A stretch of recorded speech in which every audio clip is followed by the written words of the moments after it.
I want to again welcome everyone and tell you, I had several people as we were walking down the hall saying, well, this is a gathering for coordinators. Should I really be coming to this? And the answer is yes. Because I think when we're in a professional development school setting, we're all coordinators. Somewhere we're coordinators along the way, and we're directors of some aspect of the program. And the more that we understand each other and communicate, the better off the entire partnership is going to be. I'm very, very proud to be here presenting with some of the most outstanding experts in the field this morning. And I wanted to start off by thanking Michael Cosenza for being here. Michael's going to be our new president-elect. You all elected him as our next president, and we're very, very excited to have you in the leadership role. He is a former member of the board of NAPDS, so he brings with him a lot of knowledge about the association as well as experience in professional development schools. So you can look forward to his leadership, that's for sure. He is also the director of the Professional Development School program at Cal Lutheran. So we have Marcy Kiefer Kennedy. She is going to be helping us this morning. She is a past president of NAPDS and is at Ohio University. And my first year on the board, Marcy was president and just welcomed me with open arms. And what a great group. Get to know everybody here because they're very, very, very, very helpful. Karen Hassel was supposed to be joining us this morning, and she still has intentions of doing so. But she is working as the support consultant for the National Association of Professional Development Schools. And you might imagine how busy she is down at the registration desk. So she is going to come join us if she can. She is also a past president of NAPDS. Dr. Bern Badiali, is he here? He is also going to be arriving late. He's going to be arriving a little bit late, but many of you have read the work of Bern. He has been published widely for his work in professional development schools. He has served on the NAPDS board in the past and was reelected as a member of the board and is currently serving. So we get to benefit from his expertise as well. And then Donanne Stoykovi is the lead learner. I loved it. She is a retired principal, and when she wrote down her bio, she said she had written lead learner, and I said, Donna, can I ask you what a lead learner is? And she said, well, Chris, it's a principal. A principal of a school is the lead learner. She's a retired lead learner, has served as president of the National Association for Professional Development Schools, and you all recently elected her as board member. So she is back in a different leadership role and is here to share her experience. My name is Chris Goree, and I serve as the Director of Professional Practice in the School of Education at Baylor University. And I have served as the Membership and Elections Committee chair for the last, I believe, 6 years. And it's been a joy to get to know all of these leaders in the field. So these are going to be your presenters today, and we welcome you with open arms and open hearts. One of the things that we wanted to share today with all of the program directors is an initiative that NAPDS has begun that we are calling Vision 21. And it is a strategic plan. And one of the key parts of this strategic plan is to have more advocacy, more outreach, and there are a couple of ways that we are hoping to do that. One way is by developing a much better network of directors, you who are here in the room. Every year we come together and we have one of these sessions, and we talk about a lot of great things, and then we somehow don't keep in touch until the following year. So one of the things that is part of our strategic plan is to look into ways that we can keep the conversation going between the annual conferences. Another thing that we are doing is we've expanded the role of our Advocacy and External Relations Committee. So we have created new partnerships between NAPDS and the Association for Teacher Educators. We have a task force working together that is looking at ways that those two organizations can be more collaborative with one another. And the first thing that you're going to see as a result of that collaboration is next year's conference in Atlanta is actually going to be a back-to-back conference. NAPDS will be first and ATE will be following it directly after our conference. So we will have those two conferences back to back. The task force is now looking at a way that we may have a common activity to bridge the two conferences.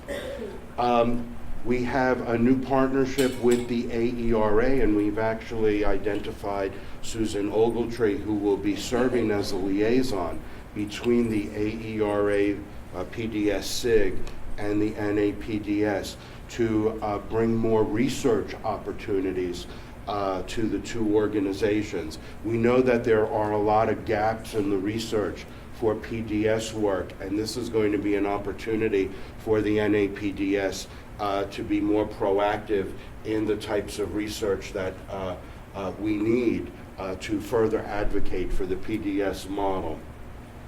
We are also going to be expanding our nationwide affiliates. We have one now, an actual regional affiliate of the National Association of Professional Development Schools. It's the Southern California PDS Consortium, which is a consortium of 12 universities in California that are doing PDS work. They are now officially an affiliate of the NAPDS, but we only have one, so we need more. So if there are consortiums or regional groups that are meeting and sharing best practices, we'd like them to come and become an affiliate. And tomorrow at 8 o'clock in the morning, right in this room, Becky Burns and I are going to be doing an extensive session on this initiative, both the affiliate process and the work that we're doing to reach out with other professional organizations. Our goal with the affiliate process is, if we have more than one, which is our goal, we would have an affiliate gathering, similar to the way ATE has statewide delegates come and have a session. We would have an affiliate session where people from the different states representing those affiliates would be able to have conversations and share best practices and other things as they emerge. So that is something important we really wanted the directors to know, because you are the ones that have your finger on the pulse of the PDS work that's going on in your respective states. So that is our Vision 21. The next piece that also is part of that initiative is our partnership and our collaborative work with AACTE. And Marcy is going to share with you one of the next important things that NAPDS was at the table and participated in. My name is Marcy Kiefer Kennedy, and I am from Ohio University, where I'm the director of our Center for Clinical Practice in Education. I'm really excited to talk to you about the AACT's Clinical Practice Commission, and excited to let you know that NAPDS were some of the first invitations that were sent out to be part of this really important commission. It was a couple of years ago at this conference that Dr. Roderick Lassaro came to me when I was in the role of president and said, we really want you at the table as we start to partake in these in-depth conversations about clinical practice. And so if you're not familiar with the Clinical Practice Commission and the report that was launched on January 17th in Washington, D.C., the whole purpose of this report was to kind of take the Blue Ribbon Panel report that had been previously done and then take it one step further, right? And so some of the really important components of that work are outlined in the report. This is actually the name of the report. I have it up here. I also want to encourage you in this room tomorrow, right after the session that Michael talked about with the affiliates. There is a session that has commissioners that are going to be here talking to you about that. And so just to let you know, so I was one of the commissioners, and some other representatives we had of NAPDS who will be here in that session, Dr. Cindy Stunkard from Kutztown, Dr. Christian Zenkoff from George Mason, also from George Mason, Dr. Seth Parsons, and Dr. Audra Parker will be here as well. So we had really good representation on this commission. So essentially, the commission was a group of people, I believe there are about 44 of us from across this country. Not only university-based partners, but also school-based partners were at the table. And we really looked at clinical practice. And there were a couple different components of this report. And like I said, I really encourage you to be here because they'll really break out the different parts. Or make sure, if you haven't seen this report, there is a brief as well as the full report that are available on AACT's website. But some exciting things that came out of this. First of all, there was a real in-depth conversation around the Lexicon of Practice. So as we are partaking, and you might have found this too as you go to different sessions, there's always a little bit of time where you're sitting and thinking, I wonder exactly what they're talking about. So on my campus, we call our university-based faculty our PDS faculty coordinators, right? And our school-based are PDS teacher liaisons. So we are all doing work that is very similar, but we're all kind of speaking a different language. Am I right? And so even as a profession, sometimes it feels somewhat chaotic. So as we're talking about this important work we're doing to prepare teachers, and we're talking to our legislators about this important work that we're doing to prepare teachers, we don't want to come across as chaotic and disorganized. And so there is a push for an adoption of a common lexicon around practice. And so that's a big part of that report. And actually some of the researchers that were really involved in kind of collecting a lot of information, Dr. Zenkoff and Dr. Parker, will be here as part of that panel tomorrow and can talk to you about that. But one of the most exciting parts of this report, and for me as someone who is a director of this work, was really helpful to me, is it looked at exemplar models of clinical practice. And of those models, many different models were investigated. PDS partnerships and teacher residencies were the two that kind of rose to the top. And so this is really exciting for us as the National Association for Professional Development Schools.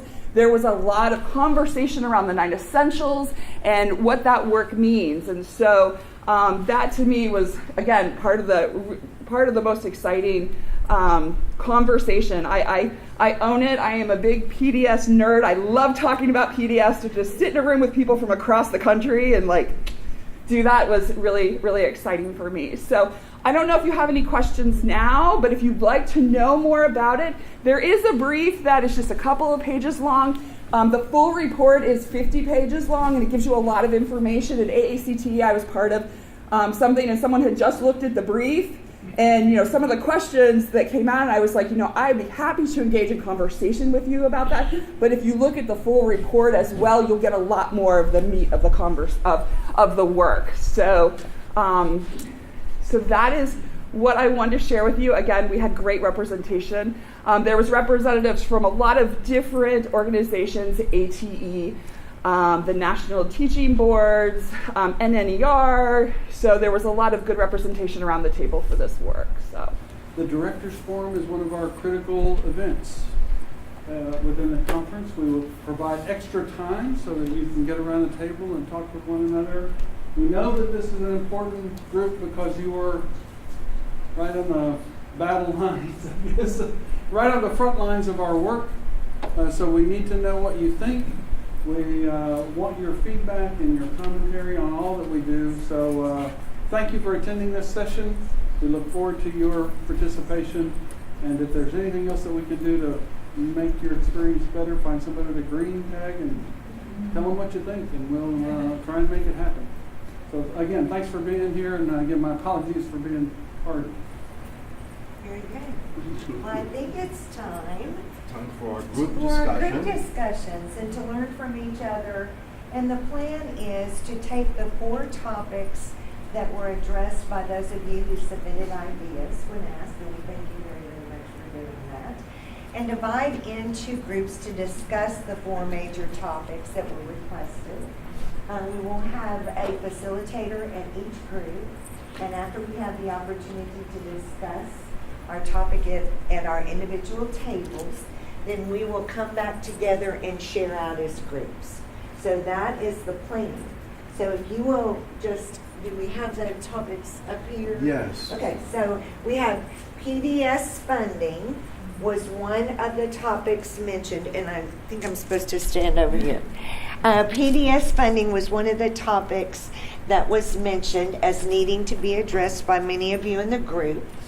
The impact of PDS work on P12 student achievement and how we measure that. I don't know about you all, but we have at Baylor run into a few challenges about that just because of the number of variables involved. What are the greatest challenges you are facing in your PDS work? Not that anybody is facing any challenges, but just in case you are, we're going to talk about them. And then starting a new PDS. How do you start up a new partnership? I was in a session yesterday where there was a young lady who said it was her responsibility to get a new PDS program started, and where should she even begin? So we will have a group discussing that. I have the names of the facilitators, and as we mentioned earlier on in the session, Karen Hassel has not been able to get over here yet. So Dr. Cynthia Kolar is going to lead the group on PDS funding. And would you stand up, Cynthia, so they know who you are?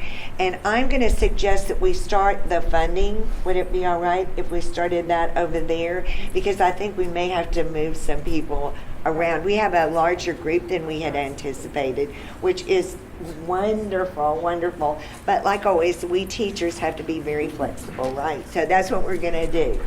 Then the impact of PDS work on student achievement is Donann. Donann, would you stand up again? And I'm going to suggest that PDS work be right over here. The greatest challenges you are facing, I will be leading that group. And if we could go to this table, right? Yes, raise your hand, and I will meet that group right back over there. And then the last is starting a new PDS, and Michael and Marcy will be leading that group. And why don't we start at this table right back here? Yes.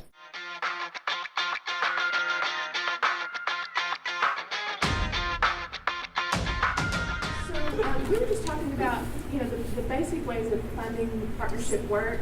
There was a lot of conversation about small ways that, within our local counties or districts or partnerships, to ask people to help in ways that are not great big ways, but small ways. If you're having a meeting with your intern supervisors after school hours, get a business to donate dinner. It's not much, but it's just a gesture of goodwill that kind of keeps that partnership juice flowing. And then we got into more conversations about bigger ways to keep the partnership afloat. And so conversations between partners about who can fund what. And that was just jump-started by one of my friends who said, well, I can't ever pay for food, but my school district partner can. And I said, we were just the opposite. I could never pay for food, but my university partners could. And so the deliberateness of sitting down regularly and talking with your partners about what you can fund, what I can fund, and how we can make all of that work together. We also talked about grant funding and creative sources of funding, because there are lots of people out there who support partnership work. So accessing grant funding. We talked about the necessity of stable funding for partnerships, because I think we can reliably find people who will give us smaller bits of money, but what we don't have are stable pots of money to support the partnership work over time. And so we talked about, was that an advocacy piece that NAPDS could take a stronger position in collaboration with other associations? We've got an advocacy committee that is doing tremendous work. I don't know if you all know Becky Burns from the University of South Florida. She's doing beautiful work for the association with advocacy, and I think that's a real untapped thing. And because we have so many collaborations now with other professional associations, you know, getting our name out, our word out, that this is important work, and we know it's important work. We know it's the best model for teacher development, and so making that a bit of our advocacy platform might help in some ways. We talked about, you know, could we find a corporate foundation partner, somebody like the Gates Foundation with really deep pockets, who would give us some sort of endowment money to help fund the work of the association. One of my friends here said, you know, we're all, you know, the association is essentially our only funding source is you coming here. The membership dues that you pay as a part of your registration fee, and then any monies that we realize is profit from the conference, which is not as much as you would think. If you come to the membership meeting tomorrow, you'll hear all those details. So how could we get more money into the association coffers to pay for more of this work, to, you know, somebody to be an advocate, you know, so that we have enough money to send Becky to places to be our advocate. We have to, you know, be pretty careful with her travel funds because we just don't have that much money. And then finally, if you're going to write grants, you know, in your own communities, could we as an association provide a little cheat sheet, a little template, some boilerplate language that might help jumpstart your creative process? It wouldn't be perfect for everybody, but it might. I don't know about you, but if I have a little something to read first, then I can rock and roll with my ideas. And so we thought maybe that would be helpful too. So we've got some little bitty ideas that we could help quickly with and some longer term possibilities. How about the next group, impact of PDS work on P-12 student So we achievement? don't have it charted, but we have it, there's our example there. I'll make Okay. sure it gets to you, Michael. So we talked about what is the kind of evidence that we need and that we may need to change the narrative of what the people around the table are often looking for.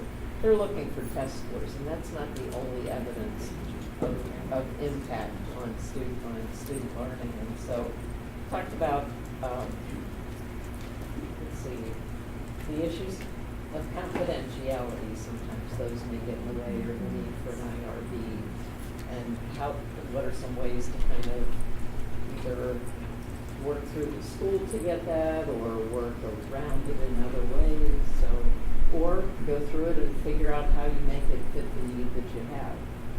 Nancy shared that she has her people that work in the building. What were they called? Professors and residents. Okay, the professors and residents do a time and effort log that kind of keeps track of all the things that they're doing, so that folks have a documentation of that.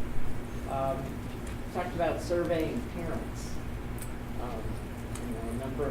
I know that our PBS surveyed parents, and I as a principal would often have parents right at the end of the year, I want my child in the classroom with an intern. And so, you know, it was a pretty strong feeling from them that they did. So using SurveyMonkey, as we started interviewing parents at the very beginning, it was paper, and then somebody had to go through all of that. But it's so much easier now. And then possibility of surveying students, and then considering, you know, sharing some of that information with many of our stakeholders, school boards, legislators, showing them some of the power of the things that we're doing. Did I say videotaping? Not yet. Okay, so that's all in the same comment. But, you know, videotaping responses and, you know, working around getting the permissions, and then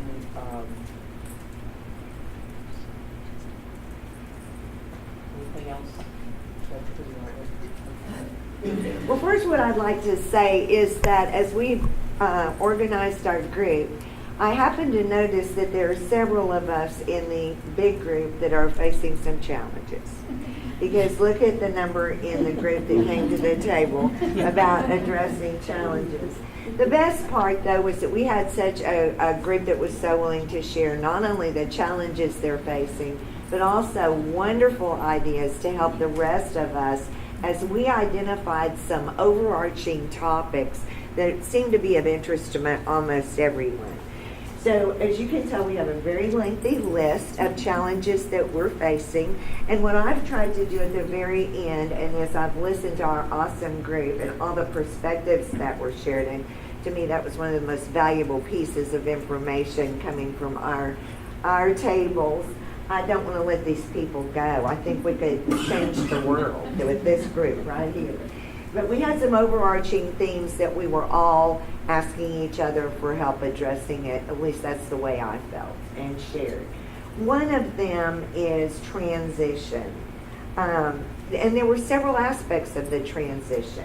How do we respond to transitions in administration, in both at the university level as well as in the school districts?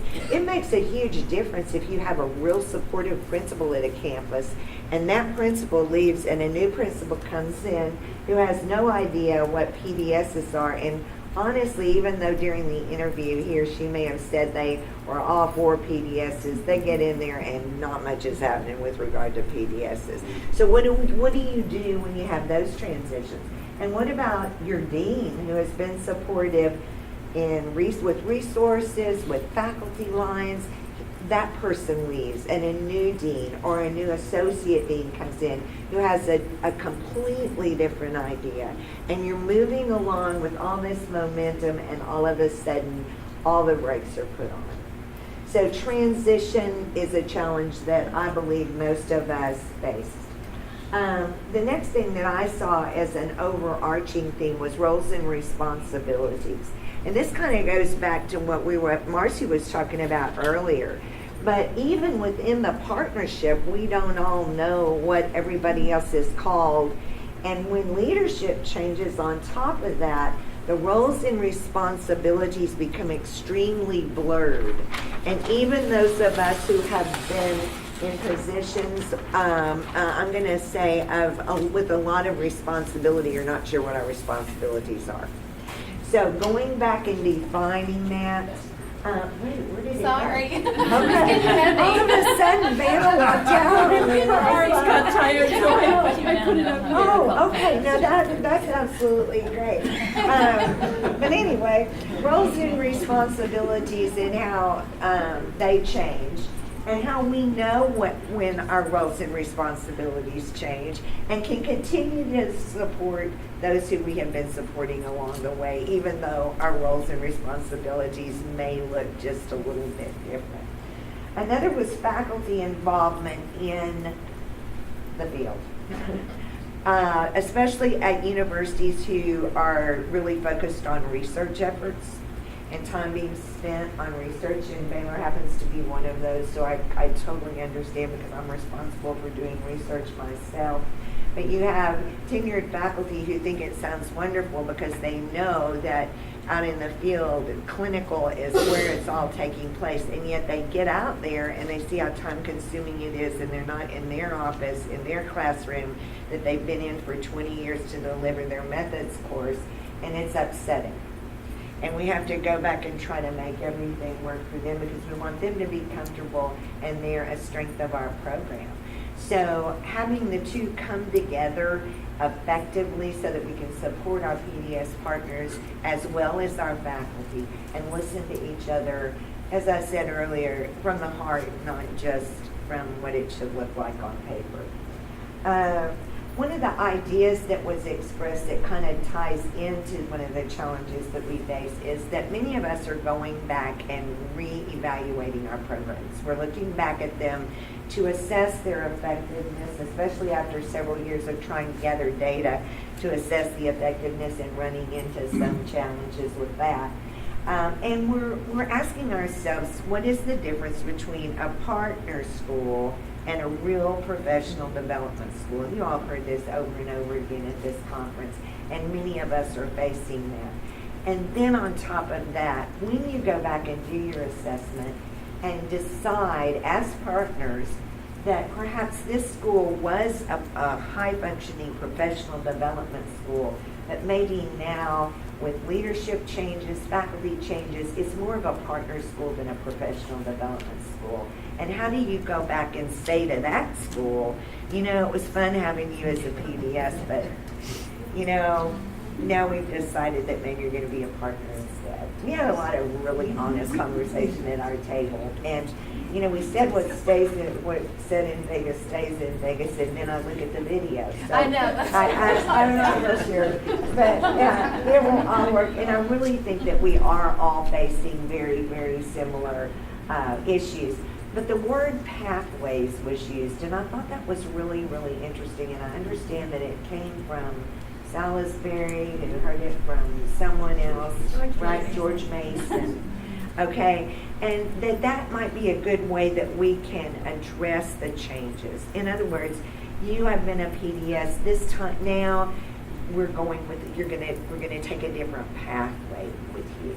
So instead of having us living on your campus, you are going to contact us directly. We're going to come meet with you directly, but we're not going to have faculty on your campus. We're going to give you a break, a little time off, whatever.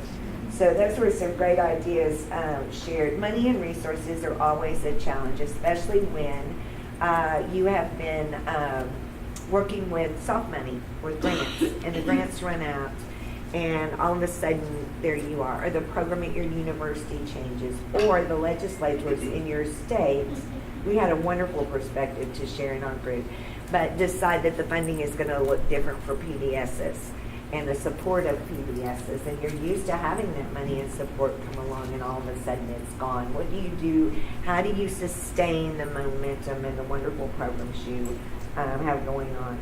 Getting everyone on the same page, just to understand the goals, especially when you have urban schools and suburban schools whose needs are totally, totally different. You know, I've been working with a couple of major school districts, and one you go in and you meet, and it's one-to-one. You know, every child has an iPad, and every child is fortunate enough to have this or have that. And in the other district, they're trying to decide how to save their 5 struggling campuses. And the needs are just totally different.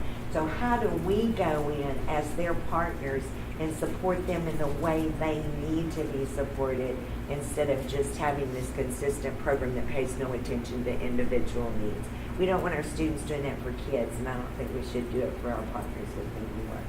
And then the needs of the different districts and campus, and recruiting and retaining great mentor teachers. Because we know that where we place our candidates, they're going to emulate what they see in the classroom, and it's important to have well-trained, good teachers. So we didn't really have any challenges. We just had a lot of great discussion, right? And then we also talked about the importance of having conversations rather than just jumping into a partnership. Having some kind of a conversation with a school that you might have been working with, maybe put together an exploratory commission, really ensure that there's compatibility before you jump into it. And then even when you get to that point, pilot it. Don't sign on the dotted line for 5 years.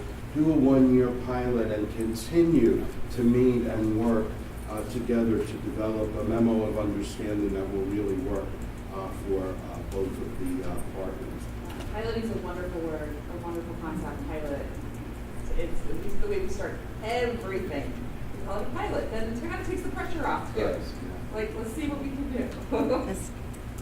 The next piece was building trust. Working slow and steady and building trust, because the university and the P-12 schools they're very different cultures. We know that, and we do need to build trust with one another. And that piggybacked the next thing, which was figuring out the differences in the cultures between P-12 schools and IEG, even just managing differences in spring breaks and calendars and things like that really need to be discussed ahead of time.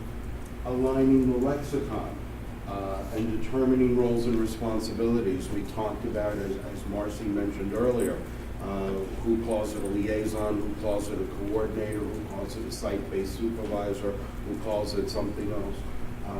Make sure everybody is talking about the same things. We talked about bringing people in to discuss PDS so that there's an understanding before commitments are made, so that both faculty at the school and the university really understand what the model is and what you might be committing to make sure there is buy-in and compatibility. and using the 9 essentials as a guide. So just a place to start. You know, just kind of saying that these and kind of explaining what the essentials are, because I know that that can sometimes be confusing when you start the conversation and they're like, what are they, standard? What are they, you know, what are they exactly? And so kind of threading them throughout as you're building structures. And then one of the challenges we talked about starting a new PDS is managing faculty load. So on the university faculty side, especially if you're going with a model where methods courses are going to be taught at the professional development school, all of a sudden university faculty are like, well, I have to drive where? Why do I have to go there? And of course, it's pointless to have the courses there if they're just going to teach the courses and go home. The whole idea is for there to be some kind of interaction. So before developing that new PDS, we have to clarify and make sure all of those things are understood.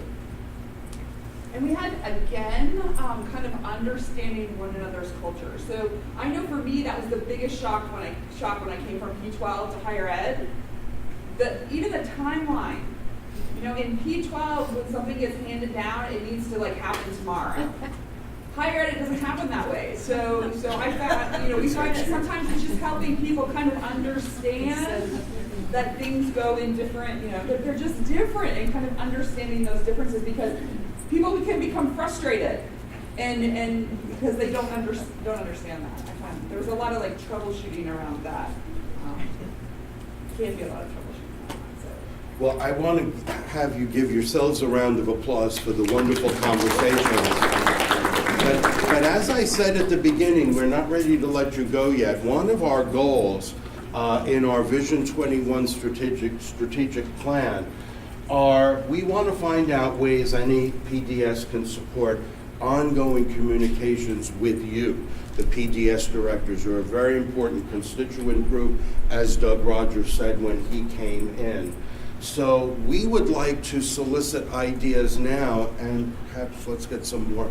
You didn't use your paper, so why don't we put it up here and we can chart some of the responses. So could we have, anybody have some thoughts? Yes? Excuse me. So a listserv with all of our emails be beneficial. I have a question that I want us not just to our groups to say, hey, what would you do if you saw this? You could choose to reply all or not, so depending on the level of homicide, you know how reply all can be. But that I think that would be helpful just to have that listserv. So you throw a question out and then everyone can see it and weigh in? Okay. Any other ideas? Thoughts? Yeah. What if it would almost always has to be non-synchronous because nobody can sit at the same time. Email versus email, what if there was a site set up in some platform where there could be a monthly question and everybody would be asked to take a look at it and respond by such and such a date. So give everybody a chance to think about it, offer it, and we can read through it. Okay. Because email stuff blasts at you all the time. Sure. Yeah. So an easy way to do that would be a closed Google community. Yes. That's what I was going to say. Our membership committee has really looked at options to place on the members-only website. So any ideas that you have, please send those our way for sure. But to me, this is even a different community. And I agree with you that that might be sort of a blog for directors. Not that anybody who wanted to participate couldn't, but there might be some people who really don't want to. Right, and being so closed, but be more specific, right? Private, but then also you don't get the daily emails of a digest that I already have. Right, right. So did I hear you correctly, more of a closed group for directors only? Yeah. Okay. We've talked about having statewide face-to-face meetings of PBS directors, or maybe a regional face-to-face meeting. And then if you start doing that, we want you to be an affiliate. Yes. The South, when you mentioned that you only have one affiliate, the Southeastern Regional Group serve, we are applying for affiliate status any minute now. Oh, great, that's wonderful news. Yes. I was just gonna say that the idea of the statewide meetings before I went to UMS, I worked in the state for 19 years. So we used to have a couple of times a year, we would have meetings that would be for the PDS directors, and they could bring faculty if they wanted to. But we had another subset that were our contacts in the local school systems. So we would have sometimes special meetings for them, and then sometimes we would bring groups together because we always wanted to make sure that we had the school system perspective. And I would like to suggest to anybody who's here from Maryland that even though I know the state is not doing that right now, I don't see any reason why we couldn't, as a group, do that again. Because I hear from a lot of people that was really beneficial because you can learn from your peer institutions who experience the same policies in the state. There's certain things that in our states we all have to deal with that are different from other states. And if we could start it by what Paul was talking about, even with the monthly questions, then you get the national perspective coming in. Actually, in the state of West Virginia, they do pull all of their, out of all the institutions, we do have a directors meeting, we pull everybody together for that. And then we have a spring and fall forum, and we have our own state conference. So we are able to bring in our keynote speakers, we're able to all get together, we do poster sessions, highlight all the work that we're doing. Because so many, with funding so limited, so many can't get around and get to the national and stuff. So we come back and we share, collaborate with each other in that perspective. Is that funded by the state?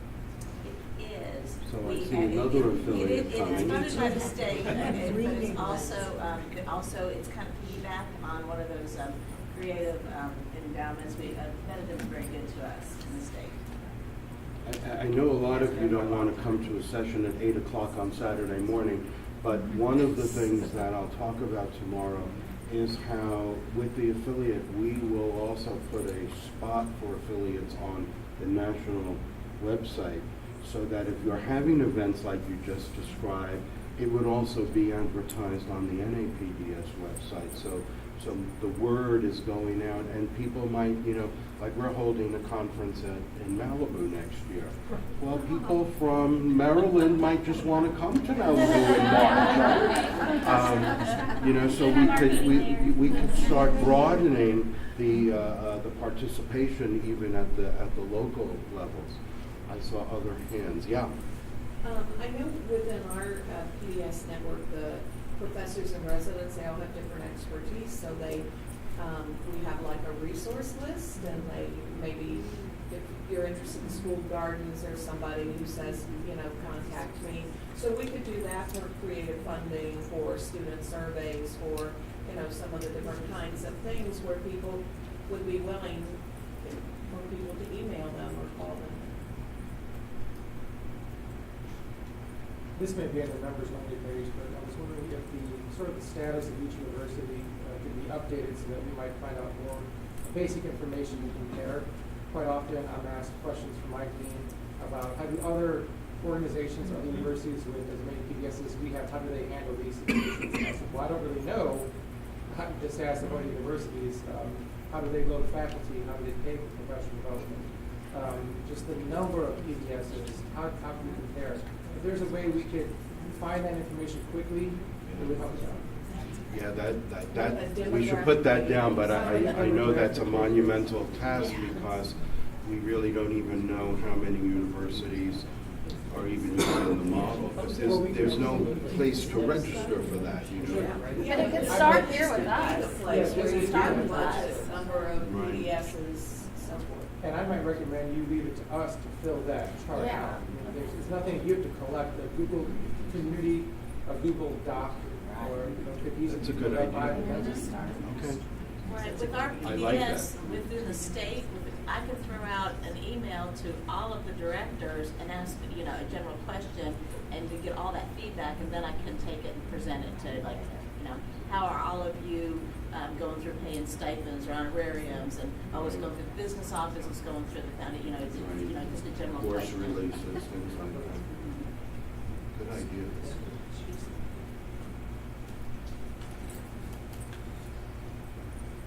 Someone had mentioned to me about maybe a quarterly synchronous meeting where we sent out a Zoom and everybody could actually log in and we'd see your face. Does anyone think there's merit to that? Yeah. I just want to piggyback on that because in our community at Towson, we're really working on, of course, we do annual strategic planning, but how well do even our small clusters cycle back and do quarterly steering committee meetings to check on their strategic planning. So it would be very great to model that at this level, that we as a community have goals and we check on them through the year. So I just want to second that. I think all of the above are good ideas, like not one or the other, but maybe trying to implement all of them. So what's your name again? Do them all. How about our next question? We have a members-only website, and you can only get behind the members-only website if you have the member code that you're given. You will, if you're a new member, you will probably be getting that code soon after this because your membership started with this conference. If you're an existing member, that was sent out some time ago, how to get into the member-only area. We're curious what you think should be behind there that's only accessible to members. Some of these suggestions. All of these suggestions, okay. Any other resources that you think would be helpful for just members? Right now, the journals are parked behind there, so they're only accessible to members. The magazine, there's a discount to purchase books from Information Age Publishing. That's only behind members only, and there's a code to order directly through that. So there's some member benefits behind there. So yeah. I think just looking at different, I hate to say forms, but examples of MOUs, examples of, if people have some type of strategic document they use as they're starting this process. I'm a big forms person, and I get a lot of questions answered when I can just kind of see how, what people are using to organize themselves. Like a little library of resources. Templates. Templates. Okay, that's a good word. Templates. Do you send out emails saying like there's new content on there? Will you do that type of thing? Because I'm not sure that I'll be at my desk or something like, I think I'll go to the members only site. Like if you add new things, will you tell us about this? Oh, I understand. So we send out a blast that there's something new behind it. Yeah, check that. Yeah, I don't know if I would think to do Because it. you don't check it every morning? Sorry.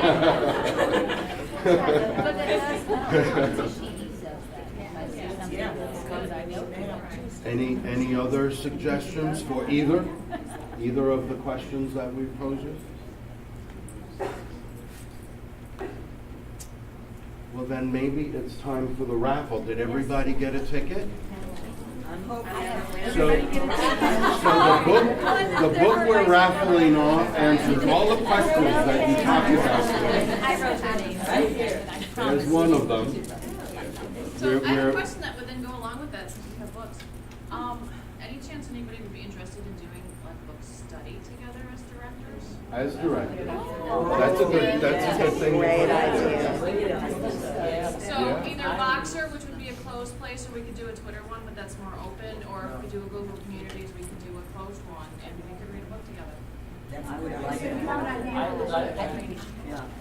That's a Do you have great an idea for the book? Maybe want to see that. I didn't know PDS existed a month ago, so no. Do you want me to draw? Yes, Oh. please draw. How many does she need thrown? One? There are going to be 2 books. 2 books. Okay, here's Karen's one. One was swiped. Okay. The first is, the last 4 numbers are 5795. 5795. Congratulations. So we take it from you, and we get And then one more. we get one more. This is exciting. Okay, I'm gonna dig deeply. Last 4 numbers, 5794.